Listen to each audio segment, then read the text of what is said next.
Živijo vlagatelji, dobrodošli v Vlagateljskih 5. Moje ime je Blaž Abe, sem novinar Financ in z mano je izkušeni kolega, finančnik Matjaž Lorenčič. Zdravo, Blaž. Živijo, Matjaž. Greva kar takoj k avtom.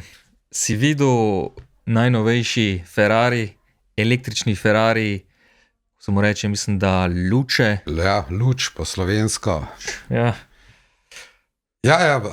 Bom tako rekel, sama predstavitev, reakcija je bila negativna. Delnica na milanski borzi in pa tudi na newyorški borzi je padla. Kakšen se ti zdi avto mogoče najprej? Dajva najprej avto komentirati. Tako bom rekel, prosim, ne. No. Mene spominja na nek hišni gospodinjski pripomoček. Ja. Pa še ta modra barva, ne vem, kaj so hoteli. Mislim, da se res Enzo Ferrari zdajle obrača v grobu. Se spomnim, bil sem ravno med korono v Modeni, v muzeju Ferrarijev. Takrat je bilo praktično prazno, sam sem se sprehajal po tistih halah, večinoma so bili rdeči Ferrari in zdaj zagledam to. Ja, je gotovo šok, trg je negativno odreagiral, ne toliko zdaj zaradi oblike, seveda, bolj pomemben ta odmik. Ferrari se ne gleda kot avtomobilsko delnico, trg opazuje kot pač v segmentu luksuznih dobrin. Moramo vedeti, da Ferrari proizvede letno 13.500 vozil. Kar pa je za Ferrari najbolj zanimivo, pa je to njihova marža. Tako. Marža je 50%, kar po domače povedano, na vsak avto, ki ga prodajo, imajo 50% dobička čistega in to znaša povprečno na proizveden avto okoli 150.000 evrov. Pomenjaš visoke marže, tako kot velja za luksuzno panogo, njihovi produkti so omejeni. Če se spomnim citata njihovega direktorja, ne vem, če še aktualni, pred leti je dejal, da Ferrari bo vedno dobavil en avto manj, kot jih zahteva trg. Ja, mislim, da so bile to besede Montezemala, ki je tudi en večjih kritikov trenutno. Njegova beseda je bila, to je izdaja tradicije. Tako, ne, ker takrat, ko se je Ferrari uvrstil na borzo 2016, so mogoče na začetku, to je bil v bistvu spin-off od Fiat Chryslerja, na začetku je bil mogoče še percepiran kot avtomobilski proizvajalec, potem pa z leti so vlagatelji vse bolj videli to, kot si že rekel sam, luksus z motorji. Potem pa, jaz se spomnim, delnico sem začel gledati 2023, ko se je začel ta velika rast, ki je lani februarja dosegla vrh. Mislim, da je bila delnica na 480 evrih, danes je na 290 evrih. Ogromna rast. Potem pa so pred leti, mogoče lani, naznali novo strategijo, ki je vključevala elektrifikacijo. Poleg elektrifikacije so se vlagatelji začeli spraševati, a je ta rast še vzdržna. Zdaj pa v sklopu tako veliko pričakovanega modela te elektrifikacije zagledamo ta luče, to luč, ki pa je ustvarila temo. Ne? Ja, to je tako, še enkrat, Ferrari in pa tudi pri vlagateljih je prepoznan kot proizvajalec avtomobilov, ne kot prevoznega sredstva, ki te pripelje iz točke A v točko B. Ljudje hočejo imeti unikatnost, zato jo plačujejo. Tako kot Rolex ni prepoznan kot ura, oziroma nekaj, kar ti pokaže čas, ampak status ni simbol. Ni samo merilec časa. Tako. Sicer preveril sem prej na Bloomberg terminalu, povprečna ciljna cena analitikov je trenutno 30% nad trenutno ceno pri $280. Tudi te zadnje ocene v bistvu nekako kažejo na to, da analitiki menijo, da bo prišlo do odboja. Ja, jaz mislim, da bo kaj kmalu dali spet kakšno novico, da bojo nadgradili oziroma ohranjali V12 motor in Tako kot je že v bistvu Porsche, ne? Če se ne motim, Da, so v bistvu da. tudi ugotovili, da z elektrifikacijo očitno, da to ni prava smer. Ne v tem segmentu. Ne v tem segmentu, gotovo je elektrifikacija, ki je prisotna, ampak v tem rečemo gospodinskem, v avtu, ker je pač, kot sem že omenil, iz točke A v točko B, čim nižji stroški vzdrževanja, total cost of ownership in takih zadev. Tukaj pri teh avtih to Tako. mislim, da se nikoli nihče ne vpraša, koliko porabi in koliko stane servis. Meni se že tako zdi, da z elektrifikacijo so šli avtomobili nekako v smeri pametnih telefonov. Če se spomniš pred leti, ne, si imel recimo Nokio, ne, ki je delala zelo funkcionalne naprave, imela so pa tudi svojo estetiko. In zelo jasno si takrat ločil, kjer telefon je Nokia, kjer je Sony Ericsson, kjer je LG, danes pa praktično vsi izgledajo zelo podobno. In pri električnih avtih se mi zdi, da se dogaja nekaj podobnega. Zdaj, ko vidim ta Ferrari luče, se mi zdi, kot da gledam, lahko bi bila Kia, lahko bi bil Hyundai, lahko bi bil Volkswagen in tako naprej. No, in ko govoriva o Nokii, Nokia tudi zelo vroča zgodba tega tedna. Delnica je šla v zadnjih 5 dneh gor za 20%, od začetka leta celo za 150%. Na Financah smo v bistvu celo imeli članek, v začetku leta je kolega zapisal, ali je Nokia delnica leta 2026 in ta scenarij se zaenkrat uresničuje. Ne vem, koliko si to spremljal, že dlje časa se je ugibal, seveda v celotni zgodbi umetne inteligence, kaj bi še lahko se priklopili na ta vlak. In tudi seveda Nokia danes ni več proizvajalec telefonov, oziroma nekaj verjetno še imajo, ampak daleč od starih časov. Mislim, da so imeli 2007, so imeli praktično vsak drug telefon je bil Nokia, še vedno so pa močni v telekomunikacijah in lani so z Nvidio podpisali pogodbo, oziroma Nvidia mislim, da celo vložila neko milijardo. v Nvidio. In ja, nekako jim je uspel stopiti na ta vlak. Kaj si želel dodati? Ja, sej, Nokia dejansko ima eno renesanso tistega, rečemo, težkih 10 letih, ker se je pač ohranjala bolj ali manj blagovna znamka, imela pa je nekaj skritega dragulja, to je v bistvu tale prenos, to pomeni obvladuje, ima tehnologijo hitrih prenosov, ki so pomembni za, to pomeni komunikacija med strežniki in za te podatkovne velike strežnike za potrebe umetne inteligence in tudi druge, je to ena od kritičnih infrastrukturnih izzivov. Ne. To je prepoznala tudi Nvidia, ne, vstopila z milijardo, to pomeni danes je dobre 3% lastnik. Če pa pogledamo tudi lastniško strukturo, ne, pa vidimo, da je danes Nokia v bistvu v lasti ameriških investicijskih skladov, od Fidelity, BlackRocka in država je samo še nekaj slabih 5%, tako da ni več te finske romantike. Ne, tukaj je dejansko je v lasti ameriškega kapitala. Tako. In delnica, njihov proizvod je dejansko eden od sestavnih elementov podatkovnih centrov.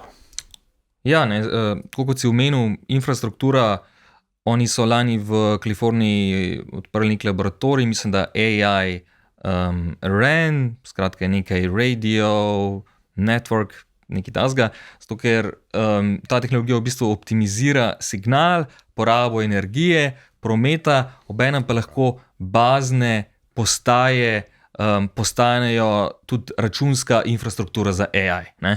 In to je pa spet mogoče tudi malo špekulacij za v prihodnost, ne? Kako zdaj povezati telekomunikacije in umetno inteligenco. In tudi T-Mobile, mislim, da je zdaj nedavno, so prav tako sklenili pogodbo z Nokio in to je dal še dodaten pospešek delnici. Sicer pa Morgan Stanley je spet zvišal ciljno ceno, šli so v 4 mesecih iz, mislim, da $4,2 na $12 oziroma evrov, torej krat 3. Mogoče tudi zanimiv, Nokia je bila v bistvu eden največjih failov, porazov Microsofta, ne? Glavne pozicije, ki jo ima Max v portfelju. Torej, ko se je začel zaton, Nokia je Microsoft kupil njihov mobilni oddelek za telefonijo in takrat je bil direktor Microsofta je bil Steve Ballmer, če se prav spomnim. In to bilo prepoznano kot ena največjih napak. In Satya Nadella, aktualni izvršni direktor, je v bistvu takrat močno nasprotoval temu prevzemu. Ne vem pa, če ima danes Microsoft še kaj, če kako drugače povezan s Nokia. Ne, tudi jaz nisem pa ne bi vedel. Če ostanemo naprej še pri umetni inteligenci, še ena vroča zgodba tedna, oziroma že kar... Ja, to je letošnjega leta. Oziroma že konca lanskega leta, še kar naprej traja. Pomnilniške delnice, se sva jih že kdaj omenila, ampak delnica Microna spet noro zrasla, ne vem, zdaj je bilo še dodatnih, ne vem koliko, 20%. Skratka, Max je kupil delnico decembra lani po okoli $230-240, zdaj smo že skoraj na $900, več kot 200% od začetka leta. Nora rast. Ja, koliko je še poti navzgor. Čeprav smo se spet to govorili že, o tem pogovarjali že decembra in se mi zdi, da se lahko vsak teden, ampak gre še kar naprej gor. Ja, tako, UBS je včeraj dal priporočilo, novo oceno in vidi in vrednoti ceno delnico na nivoju $1600, kar pomeni še prostor. Seveda moramo malo tukaj vzeti za rezervo, vse te, bom rekel, zdaj napovedi, ki so nahajpane. Res pa je, da mi, da rečemo še vedno, laiki investitorji, ne vemo, nimamo pogleda v globino. Mogoče da še dodava razlog, zakaj je UBS tako močno dvignil ceno, ne? Razprodane so njihove kapacitete. Tako, ne. To je zelo ciklična panoga, načeloma, kar je šlo zdaj zelo hiter gor, bi šlo lahko tudi zelo hiter dol. Glede Microna ima očitno trg konsens, da skratka imajo pregled na tem, imajo neko zagotovilo, manjša verjetnost, da bi pa tukaj zdaj lahko videli velik upad, zato ker imajo dolgoročne pogodbe pri Micronu. To je to, drugo, kar je trg, je v bistvu informacija, da so za letošnje leto so kapacitete razprodane. Na hitro moramo dodati, Micron dela pomnilniški del, ni grafične kartice dobenega brez tega. Njihova MBR tehnologija je pač tukaj daleč najnaprednejša in vodilna in v vseh Nvidijinih grafičnih karticah je Micronov spominski modul. In podjetje se je zdaj spozicioniralo kot in ima tisti pricing power. Ona določa zdaj tempo in pa ceno, predvsem pa ceno. Zato so analitiki toliko navdušeni. Tu glede samega euforije na tem ni več pametnega odgovora. Težko, zelo težko je biti pameten. To pomeni, ključno je biti malo na vlaku. Tako, če se vlak pelje naprej, je veliko bolj verjet, da se še ne bo ustavil, kot pa da gledamo, kako se pelje mimo nas skokovito hitrostjo. In tudi rezultati četrtletni Microna nori.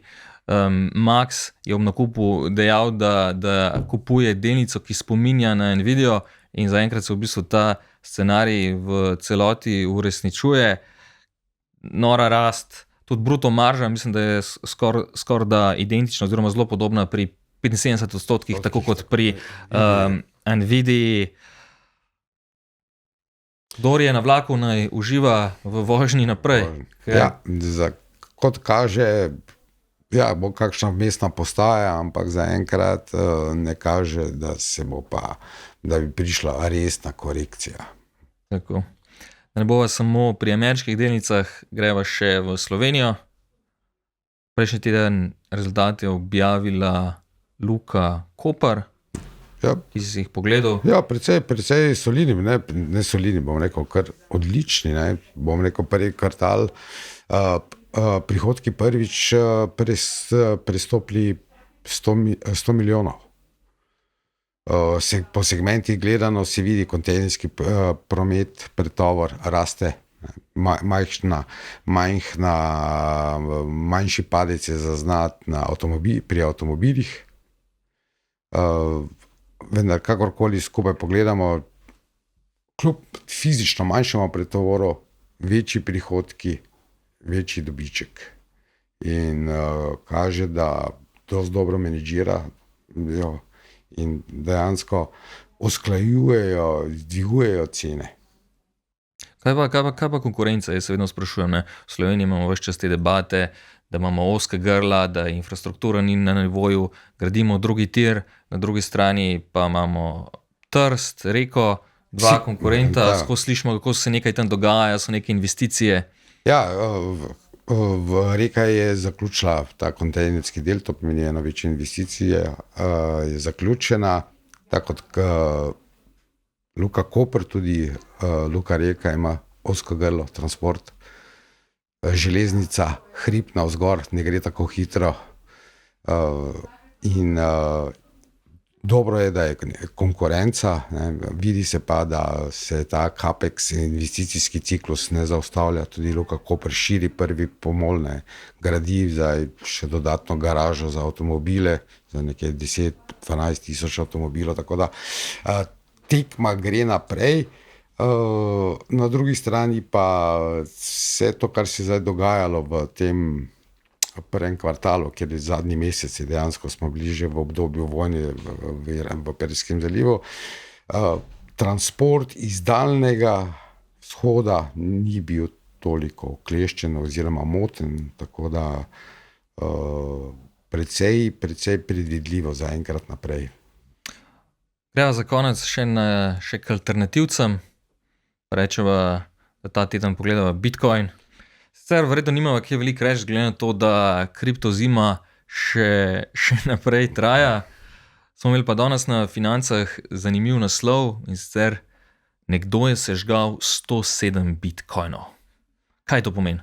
Ja, to pomeni, to zgodilo se je, res je, nekdo je zadnji dni ali pa par dni nazaj skoraj 107 bitcoinov, to pomeni ni fizično, pomeni, da jih je poslal v denarnico, ne, ki nima javnega ključa. To pomeni, če ni javnega ključa, ne moreš priti do nje. Kar pomeni, je nekje tezaurirana, bom rekel, nekje v vicah je, ne, če si predstavljamo. 7 milijonov, slabih 7 milijonov. Za 7 milijonov, seveda, kdo je to naredil, tako se je špekulacije, seveda forenzika, ker je pri ta blockchain analitika dosti dobro pokaže, da je bilo precej namerno, ne.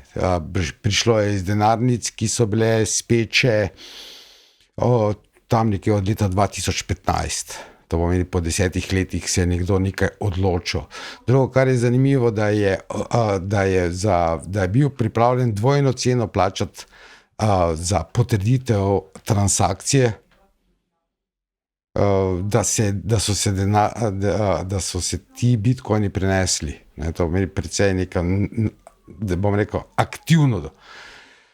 Kaj je razlog špekulacije? Seveda to je vznemirilo trg, polno je nekih zarot, teorij zarot nastalo, ampak bom rekel najverjetneje, seveda lahko je prišlo do napake, vendar ja, tudi to je možno.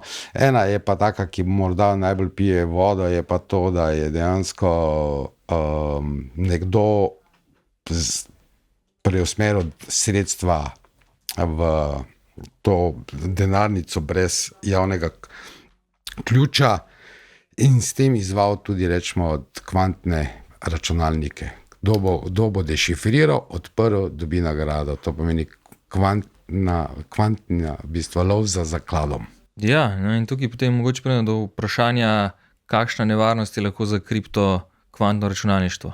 Ja, obstaja. Zaenkrat ni, vendar vseeno se, bom rekel, z razvojem Jaz mislim, da bomo naslednjem podcastu obdelala kar nekaj teh Lahko rečemo delnic, eno tako, o delnicah.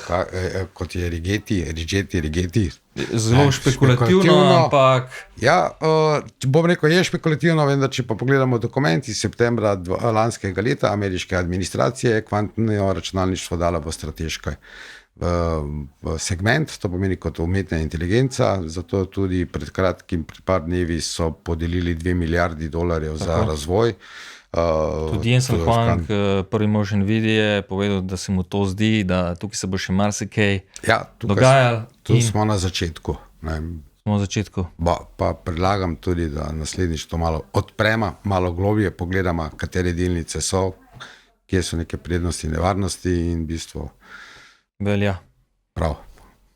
Spremljate nas še naprej, kot rečeno, naslednjič o delnicah povezanih s kvantnim računalništvom. Če bi bili radi na tekočem z dogajanjem na borzah, s naložbenimi potezami vlagatelja Maxa, se naročite na njegov e-novičnik. Če imate pa kakšno vprašanje, željo, predlog, o čem bi spregovorila, pa napišite to spodaj v komentar. Lepo se imejte. Srečno.